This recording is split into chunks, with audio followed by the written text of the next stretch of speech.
네, 이번에는 키워드 통해서 오늘장 정리 좀 해보도록 할게요. 키워드 먼저 살펴보겠습니다. 여러 가지 키워드들이 나오고 있는데요. 일단 맨 앞에 ECB, D-Day, 그리고 삼성전자 D-1 눈에 띕니다.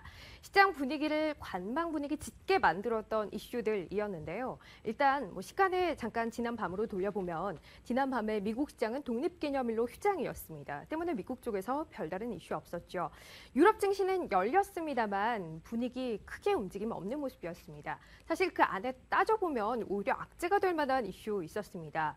유로존의 지난달 PMI 5달째 위축 국면에 머물렀다는 건데요. 그럼에도 불구하고 주요국 지수 하락했지만 낙폭 크지 않았습니다. 기대할 만한 뭔가가 있다라는 것 때문이죠. ECB의 통화정책회의가 바로 오늘 밤 열립니다. 영란은행 역시 통화정책회의를 열 테고요. 여기에 시장이 기대는 바가 있습니다. 워낙 경기가 어렵다 보니 그리고 유로존 국가들 재정위기에 시달리고 있다 보니 뭔가 경기 부양을 위한 조치를 ECB 또 영란은행 측에서 내놓지 않겠는가 하는 거죠. 이미 시장은 ECB가 25bp가량 금리를 인하할 것을 기정사실화하고 있습니다. 때문에 이에 대한 기대감 반영하며 전 세계 증시 7월 들어서 분위기 나쁘지 않고요.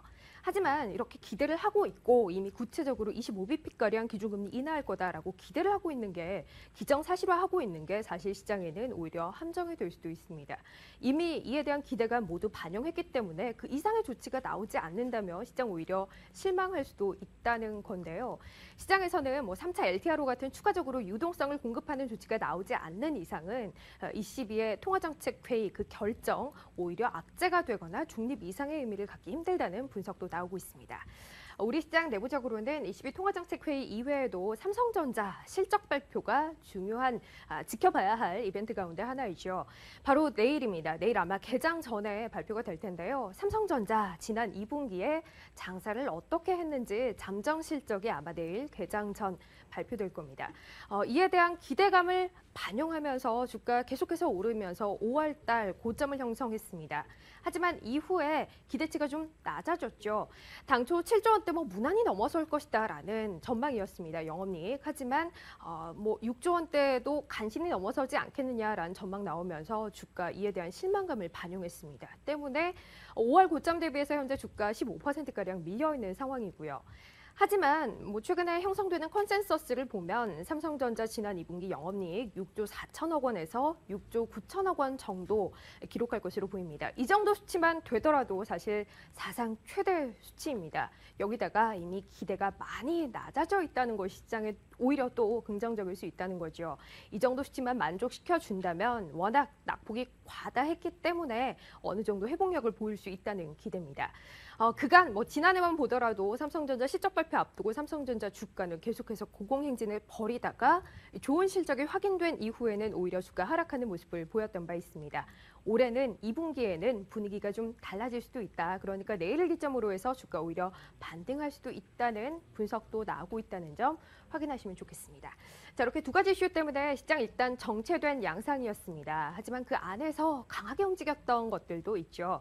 일단 화학주입니다. 오늘 기관의 수급도 상당히 좋았고요. 석유화학주 그리고 정유주 대부분이 상승했습니다. 정유주 같은 경우는 장 초반 상승하다가 장 중반에는 좀 하락하는 모습도 보이기도 했지만 결국 마감 기준으로는 시장 대비 선전하는 모습이었고요. 금호석유가 특히 강했습니다. 4%대 강세, 호남석유 역시 2%대 상승으로 거래를 마쳤습니다. 아무래도 최근에 유가가 좀 반등하고 있다는 부분이 이 화학주의 호재였는데요. 유가 그간 좀 많이 빠졌죠. 상반기 후반으로 오면서 특히 낙폭이 굉장했습니다. 하지만 상반기 말쯤부터 반등이 이어지기 시작했고요. 7월 시작하면서도 어느 정도 눌려가는 흐름은 있습니다만 국제 유가 상승 흐름 멈추지 않고 있습니다. 유가 하락하면서 화학주 실적에 대한 우려 상당했었는데 유가가 일단은 추가 하락하고 있지 않다는 부분, 그러니까 실적 역시 더 나아지지는 않을 거라는 부분이 시장 기대를 받고 있는 부분이죠. 하지만 이 유가 상승을 추세적으로 이끌어갈 만한 수요가 뒷받침되지 않는다는 것이 현재로서는 유가 기술적 반등 이상의 의미를 부여하기 힘든 구간이다라는 설명 뒤따라오게 하고 있고요.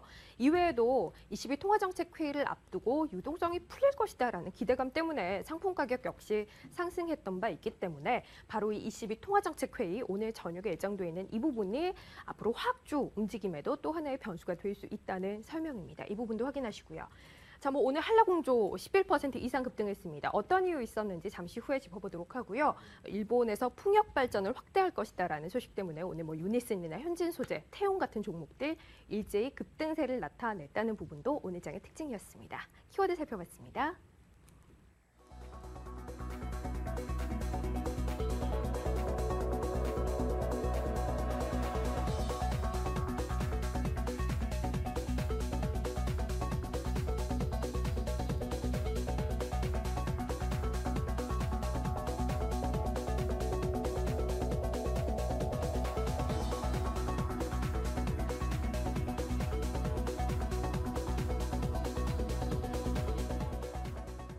네, 닥터브레인 계속 이어가겠습니다. 오늘 장 다시 한번 정리 좀 해봐야겠죠. 오늘 이 시간 한결자산관리 진용준 대표 모셨습니다. 대표님 안녕하십니까? 안녕하세요. 네. 일단 오늘 장 어떻게 보셨나요? 시장이 뭐 주춤주춤하다가 결국 약간 올라서 마무리가 됐어요. 네. 성격 어떻게 파악하세요? 말씀하신 대로 뭐 오른 것도 올랐다고 보기가 조금 그렇고 사실 외인이 이렇다 어떤 방향성을 지금 주체로서 띄워주지 않고 있기 때문에 아직까지 좀 관망세가 맞는 것 같고요. 또 한편으로는 또 한 번의 불확실성을 또 남겨놓고 있잖아요. 그래서 이 ECB에 대해서 기대감과 우려가 지금 거의 팽팽하게 맞서고 있다고 보시면 되겠습니다. 일단 최근 한 4일간 지수가 꾸준히 좀 상승 방향으로 올라오고 있기 때문에 하루 좀 쉬어가는 것은 나쁘지 않아 보입니다만은 그렇다고 해서 빠른 방향성을 또 지금 보이기에도 부담이 남아있는 것도 사실이거든요. 그래서 이런 어떤 불확실성 정리되기 전까지는 추세를 이제 상방으로 꾸준히 이끌어가기에는 지금 확인할 것들이 좀 더 남아있는 것 같습니다. 그리고 지수가 돌아가는데 제일 좀 영향을 많이 줄 수 있는 어떤 업종 부분에 있어서도 전업종이 거의 대부분 지금 보합권에 머무르고 있는 상태에서 화학주가 크게 반등하는 모습도 보여줬고요. 또 이제 새로운 어떤 테마들이 자꾸 형성되는 것들이 투자 심리 회복에 도움이 되고 있습니다. 오늘만 하더라도 뭐 우주항공주들도 강세를 좀 보여줬죠. 그렇죠. 뭐 화학주 얘기하셨으니까 일단 화학주부터 좀 짚고 넘어갈게요. 화학주 말씀하신 대로 반등세가 좀 지속되고 있어요. 뭐 기관 수급도 좋고요. 금호석유와 호남석유 같은 종목들 특히 아주 강한데 이게 뭐 기술적인 반등 이상의 의미를 갖는 것인지 판단이 좀 필요할 것 같아요. 어떻게 보세요? 기술적 반등을 보기에는 너무 오랫동안의 하락 추세에서 지금 상당히 조심스러운 반등을 이어가고 있다는 게 또 의미가 있는 것 같고요. 그리고 기존에 하락했던 이유들을 보면은 대부분 이제 영업 이익과 실제 실적과 관련된 부분이 상당히 컸습니다. 실적을 분기 단위로 벌써 꺾어버릴 수 있는 추세가 안 좋았던 그 이유는 역시 업황 부진도 있었고요. 유가에 대한 부분 여러 면에서 지금 아쉬움이 컸었는데 그 부분을 거의 대부분 해소해 나가고 있다는 것. 또 한편으로는 이번 2분기 실적이 이제 7월, 8월 또 나올 텐데 이번에 나오는 이 좀 약간 아쉬운 이 실적이 아마도 그동안의 화학주의 부진을 씻어낼 마지막 거의 바닥 국면이 아닐까 하는 의견들이 계속 나오고 있습니다.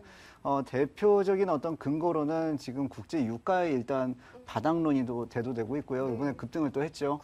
그리고 뭐 에틸렌 제조 마진이 또 다시 한번 반등을 하고 있다. 그리고 영업 실적이 요번을 계기로 이제 3분기부터는 좀 확실한 개선세를 보여주지 않겠나 하는 어떤 기대감들이 작용하고 있습니다.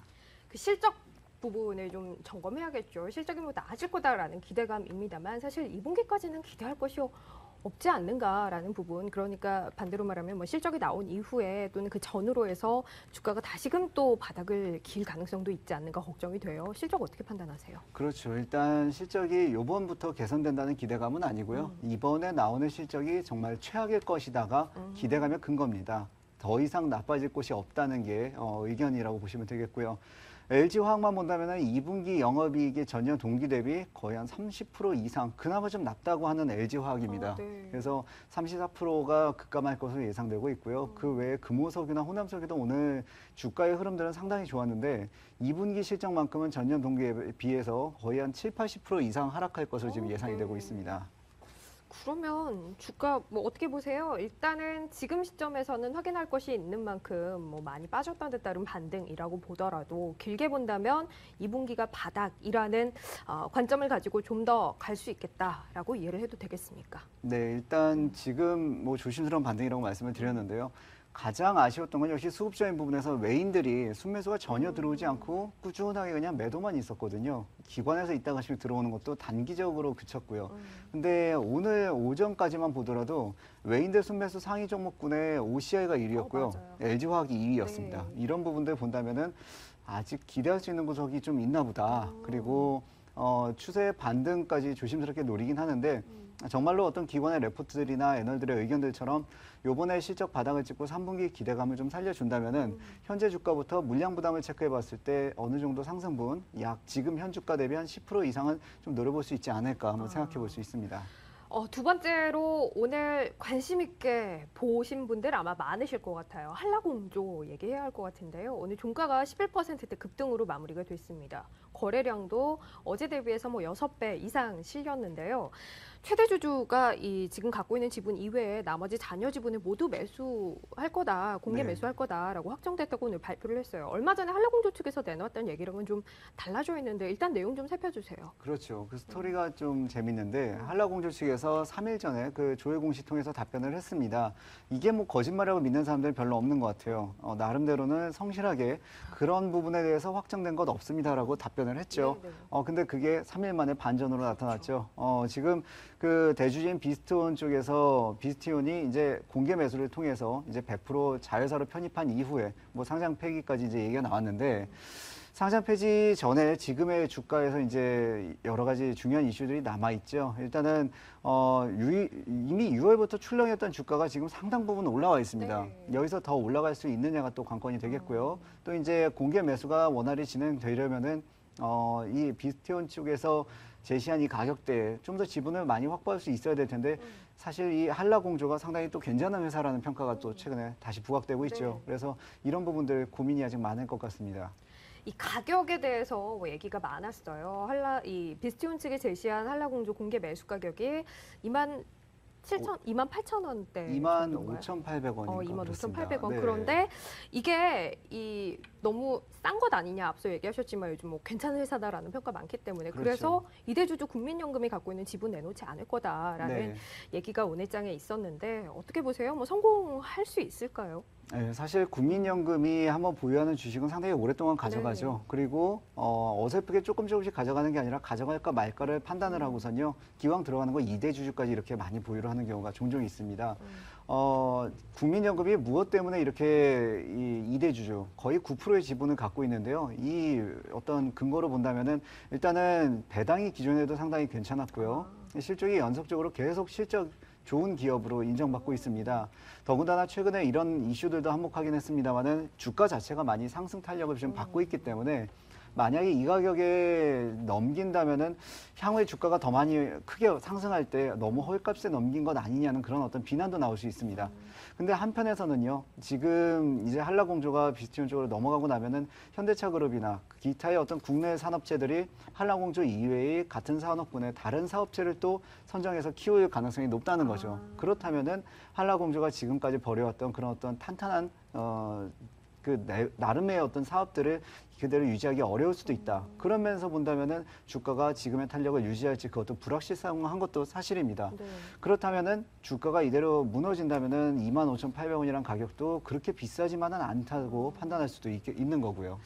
보니까 이 공개 매수하겠다고 밝힌 가격이 28,500원이네요. 오늘 네. 종가보다 약간 높은 수준인데 이에 대한 국민연금의 판단이 일단은 가장 중요한 부분일 것 같고요. 우리 이제 투자자들 입장에서 봤을 때는 가장 중요한 얘기죠. 보유하고 계신 분들, 이거 어떻게 해야 하나라는 생각 들 것 같아요. 네. 어떻게 판단하세요? 아마 지금 보유하고 계신 분들은 지금 오늘 이제 상한가 가까이 떠서 그렇게 네네. 시작하고 그 자리에 머물렀는데 오늘 신규를 매수하신 분보다는 대부분은 기존에 갖고 계신 분들이 고민이 많을 거예요. 아마 국민연금하고 비슷한 고민을 하고 있지 않을까 싶습니다. 국민연금이 판단하기에 지금 그 가격대라도 팔 수 있다면 28,500원 네. 그 가격에 팔아준다면은 사실 더 이상의 성장 가치보다는 지금의 그 정도 가치라면 적정하다라고 판단한 거니까 사실 우리 일반 주주들 입장에서도 그 어떤 판단을 따라갈 수 있을 거고요. 또 한편으로는 지금 너무 급하게 올라갔고 단기간에 필요 이상의 어떤 관심을 받았습니다. 기존에 갖고 있던 종목으로서 수익을 충분히 냈다면은 어느 정도는 익절을 하고 부담 없는 잔량만으로 어쩌면은 새로운 소식에 좀 집중을 해보는 게 좋지 않을까 생각도 듭니다. 네, 알겠습니다. 자, 이렇게 오늘장 눈에 띄었던 종목 흐름까지 점검해봤습니다. 이제 내일장에 대한 대비 필요할 텐데요. 그 전에 오늘 저녁 챙길 게 많죠? 어떤 일정들 예정되어 있는지 확인하고 오겠습니다.